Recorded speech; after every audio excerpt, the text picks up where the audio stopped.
ఉద్యమ చైతన్య స్ఫూర్తి నింపినటువంటి కేసీఆర్ గారు మనకు అండగా ఉన్నంత వరకు మనం భయపడాల్సినటువంటి అవసరమే లేదు. ఎత్తిన పిడికిలు దించేదే లేదు, వేసుకున్న గులాబీ కండువాను తీసేదే లేదు. అద్భుతంగా ముందుకు సాగుదామని జగిత్యాలలో ఉన్నటువంటి మన కార్యకర్తల నాయకులందరూ కూడా ఈ సందర్భంగా నేను పిలుపునిస్తా ఉన్నాను. మనకు ఈ జిల్లాకే పెద్దన్నగా మనం చెప్పుకునేటటువంటి కొప్పు ఈశ్వర్ అన్న గారు ఇప్పుడు అండగా ఉంటారు.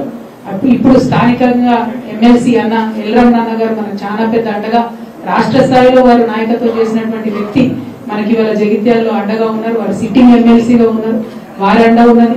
గౌరవనీయులు పెద్దలు మన విద్యాసాగర్ అన్న గారు ఇవాళ సీనియర్ మోస్ట్ శాసనసభ్యులు బీఆర్ఎస్ పార్టీలో జెడ్పీటీసీ స్థాయి నుండి ఎదుర్కొంటూ రాజకీయాల్లో వచ్చినటువంటి వ్యక్తి, మంచి వక్త, అందరినీ సమన్వయం చేసుకునే ఓపిక ఉన్నటువంటి గౌరవ జిల్లా అధ్యక్షులు పెద్దలు విద్యాసాగర్ రావు గారు ఉన్నారు.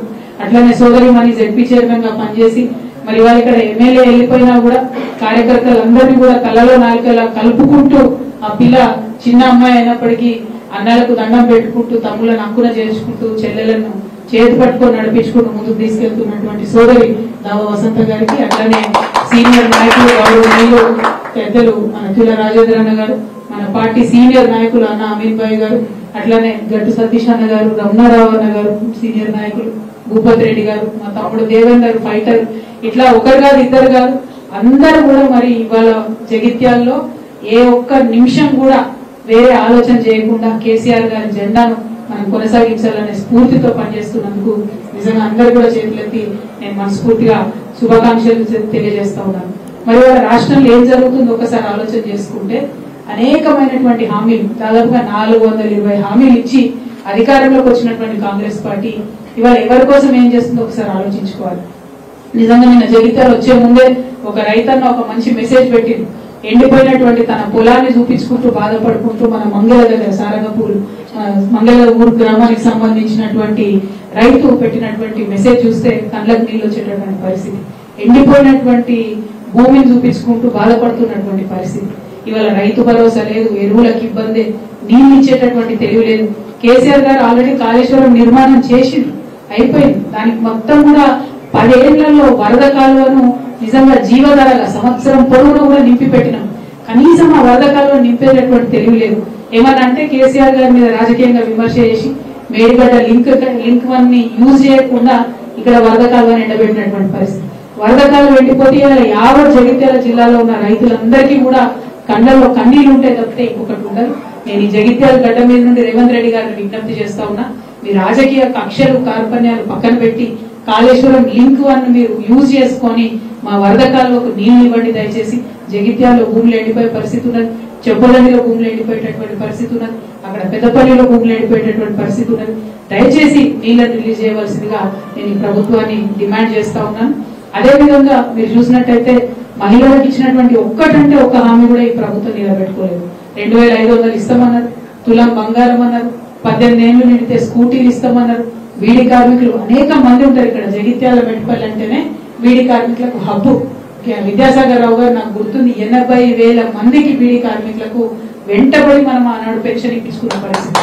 ఇవాళ 2000 నుంచి 4000 చేస్తామని చెప్పిండ్రు. కనీసం బీడీ కార్మికుల గురించి, మహిళల గురించి ఒక్కనాడంటే ఒక్కనాడు కూడా ఈ రాష్ట్ర ముఖ్యమంత్రి మాట్లాడకపోవడం నిజంగా కూడా శోచనీయం. మహిళలను ఇంత చిన్న చూపు చూస్తున్నటువంటి ముఖ్యమంత్రి గారికి ఖచ్చితంగా కాలం గుణపాఠం నేర్పిస్తుందని కూడా నేను ఈ సందర్భంగా తెలియజేస్తా ఉన్నాను. ఇక విద్యార్థులకైతే ఎన్ని మాటలు చెప్పిరో మీకు తెలుసు. జాబ్ క్యాలెండర్ ఎక్కడుందో అడగాలి. కనీసం చిన్న పిల్లలకైతే భూమ పెట్టలేని పరిస్థితులలో, మంచి ఆహారం పెట్టలేనటువంటి పరిస్థితుల్లో ఈ ప్రభుత్వం ఉన్నది. కాంగ్రెస్ పార్టీ ప్రభుత్వం చేస్తున్నటువంటి తప్పులను తెలంగాణ సమాజం చూస్తున్నది. తప్పకుండా తప్పులు ఒకనాడు నిండుతాయి. శిశుపాలను కూడా 100 తప్పులు అయ్యేంత వరకు వెయిట్ చేసి చూసింది కాలం, ఆ తర్వాత క్షమించలేదు. కాంగ్రెస్ పార్టీ కూడా రాబోయే రోజులలో అదే జరగబోతా ఉన్నది. ఇవాళ బీసీల విషయంలో చూసినట్టయితే ఈ ప్రభుత్వం ఏం చేస్తుందో చూస్తున్నారు మీరు. ఆనాడు కేసీఆర్ గారు ఓపెన్ గా ట్రాన్స్పరెంట్ గా 52% బీసీలు ఈ రాష్ట్రంలో ఉన్నారని చెప్పి లెక్కలు తేల్చి చెప్తే, ఇప్పుడు వచ్చినటువంటి రేవంత్ రెడ్డి గారి ప్రభుత్వం కనీసం లెక్క పెట్టడం కూడా రాకుండా, శాస్త్రీయంగా లెక్కలు చేయకుండా తప్పుదో పట్టిస్తూ బీసీల సంఖ్య తక్కువ చేసి చూపించడం అనేది నిజంగా కూడా శోచనీయం.